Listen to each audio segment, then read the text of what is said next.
নমস্কার। আমার কলম ১২৩ থেকে আজকের লেখা অসহায় মানবতা। সেদিন তো দেখলাম, সে যেন এক অদ্ভুত অনুভূতি। এক অসহায় দাঁড়িয়ে আছে, চেয়ে একটু সহানুভূতি। কেউ দেখছে কিন্তু কেউ এড়িয়ে যাচ্ছে, কেউ দেখেও যেন না দেখার ভান করে দিক পাল্টাচ্ছে। সে যেন কিছু বলতে চায়, কিন্তু সেটা শোনার কেউ নাই।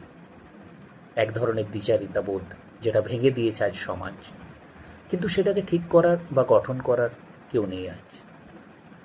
আজ সব কিছু উপেক্ষা করে, মানুষ ব্যস্ত শুধু নিয়ে নিজের চিন্তা। আচ্ছা, এ ঘটনা তো ঘটতে পারে, তাদের জীবনও ভাঙতে পারে সেদিন মনটা। ভিক্ষুক আর শিক্ষক, তফাৎটা কি শুধু গন্তব্যস্থল? দুজনেই মানুষ, একজন সফলতার দ্বারে, আরেকজন হেরে গেছে ভাগ্যেরই বিচারে। শেষে প্রশ্ন জাগে মনে, এভাবে এড়িয়ে যাওয়াই কি ভালো?